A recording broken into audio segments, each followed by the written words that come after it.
Hello, everyone. Welcome. Today is day one of our new 21 days. And Connie, I will get to yours tomorrow. I just wanted to do, I'm going to read out of the 365 book, April Fools. The day for big jokes and all that if you want to pull pranks on people. I'm going to read out of this book and then we'll do some tapping. April 1st. No one can make you feel inferior without your consent. Eleanor Roosevelt. As much as I might intellectually believe there is a great truth in this saying, I spent a lot of time feeling inferior and having that mirrored back by those around me. This has been my reality. If I don't grow up being reinforced about all the amazing qualities, if you don't grow up being reinforced by all the amazing qualities you do have, you will hit some bumps in the self-esteem road. I may have had awesome parents, but the bombardment from society's programming is enough to make even the most confident person question themselves. On top of which, just being human leads itself to times where I can feel inferior. The key is to learn to accept that I have a part of me that can get activated when I've been made to feel inferior. Who doesn't?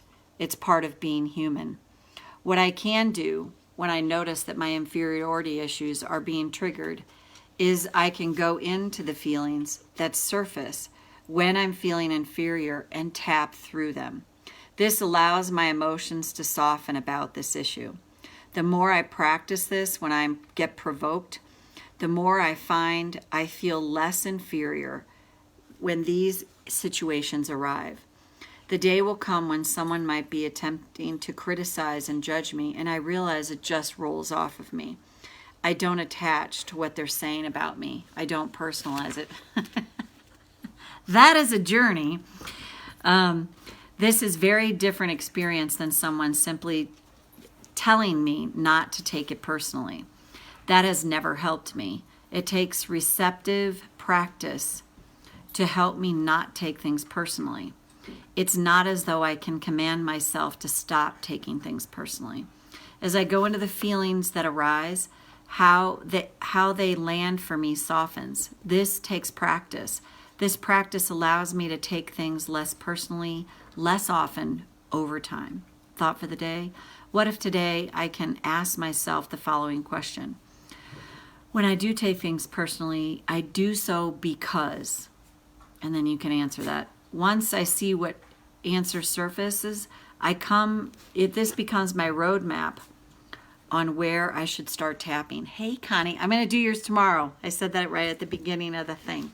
So thank you for yours. But I just wanted to start the day off with the reading from this April Fools. So, I need to add is taking things personally, because that is such a journey. I mean, as I said in there, it's like, it's easy to say that, don't take it personally, but it's so much harder in practice.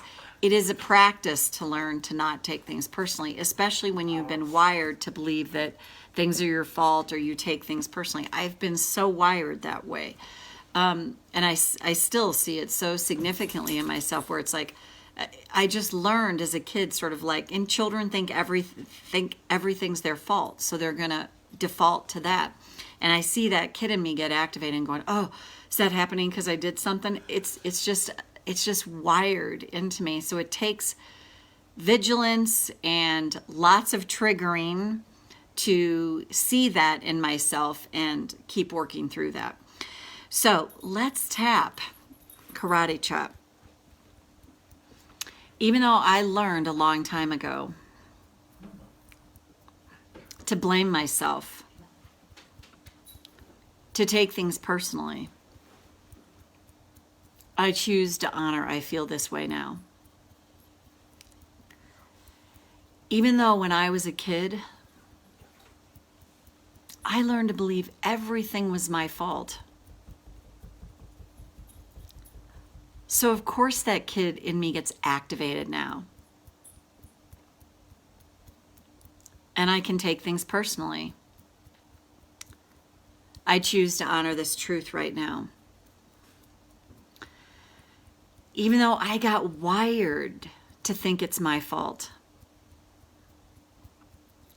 to blame myself, to take things personally. I choose to honor my truth right now. And go to the eyebrow. I learn to blame myself. And I still have a kid in me that gets very activated. And what if I could start to see it that way? What if I could realize when I'm activated, it's the wounded child that's running my show? And I bet I learned to be cruel and unkind to this part of me. I learned to treat myself the way I was treated. So I can be very punishing and punitive with this part of me. But what if by witnessing this, I really start to see what's unfolding here? What if I start to get a sense my kid's activated? And what if that helps me to soothe this part of me rather than rain judgment down on it? And if others are judging me about this, what if that's my roadmap on what to tap on? Because it's just reflecting how I learned to treat myself. And not in a punitive, judgy way. What if I could start to see, of course I do that to myself. Of course I'm hard on myself. Of course I personalize things. That's what I learned to do. And to tell myself to not personalize it, it doesn't work when that kid's activated. And what if the more I catch this and watch its unfolding, what if I can start to interrupt it? And what if I can soothe that child in me? And what if over time I judge myself less and accept myself more, exactly as I am? Especially in the midst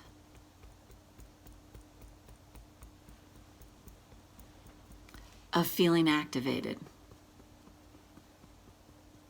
And what if over time that changes everything for me? So take a breath. Yeah, interesting reading today. I was like, oh, April Fools.